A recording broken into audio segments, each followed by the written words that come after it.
After peribulbar anesthesia and superior rectus brittle sutures, conjunctiva is being dissected along with the tenons and should be parallel to the limbus.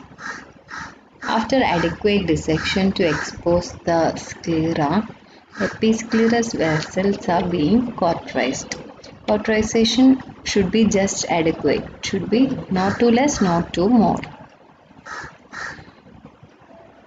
After cauterization, we are going ahead with the side port incision paracentesis, and we are putting up air bubble so that the inserted trypan blue is being diffused adequately.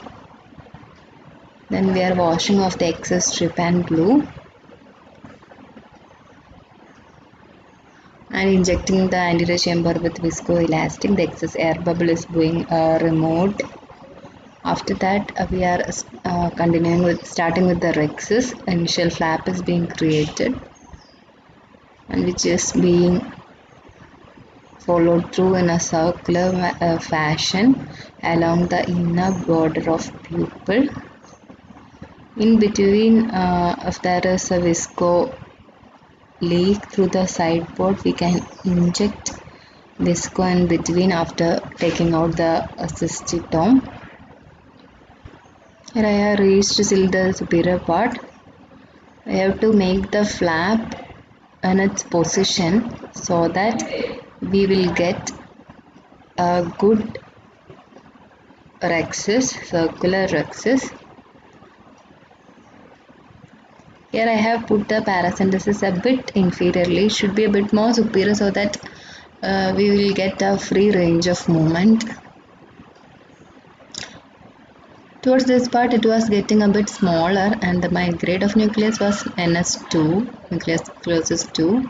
So I tried to get the flap to periphery a bit more, but towards the inferior part it went further more to the periphery than I expected, but it hasn't reached the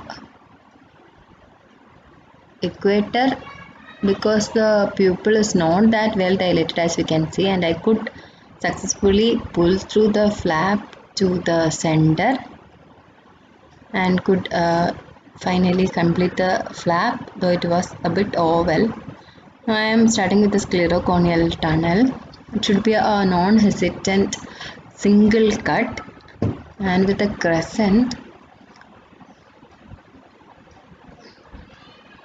I am dissecting into the limbus, 2 to 3 millimeter into the limbus in a single plane, and after that we should cut sideways till we reach both sides of the limbus. We should ascertain that it is a good length.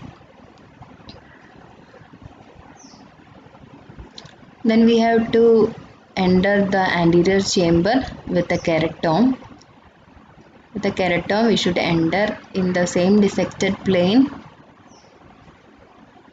make a dimple, enter the AC, make it straight, then cut as we go anteriorly only, forward only. Otherwise we will not get a parallel incision as the first incision. Then hydrodissection with the visible fluid wave we can see, and after injecting the visco above and beneath, rotating the nucleus into the anterior chamber with the Sinskey hook, then extracting the nucleus out of the AC with the irrigating vectors. Then cortex wash is being done from the side port, and if at all some part is being missed from the side port, we can complete it from the main port, and this step should be careful as there's a chance of PC being coming forward. Then lens insertion after adequate visco insertion into the AC. First the leading haptic goes, then after adequate visco cover we can rotate the second haptic, that's the trailing haptic, or we can go through the dialing hole also. After visco wash and putting air bubble into EC, I am continuing with the infinity sutures. Once it gets tied, the knot goes well inside the scleral flap.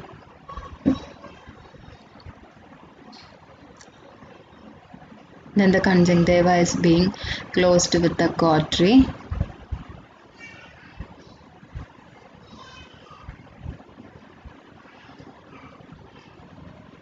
Let's confirm if there is no leakage further and close the conjunctiva with the cautery.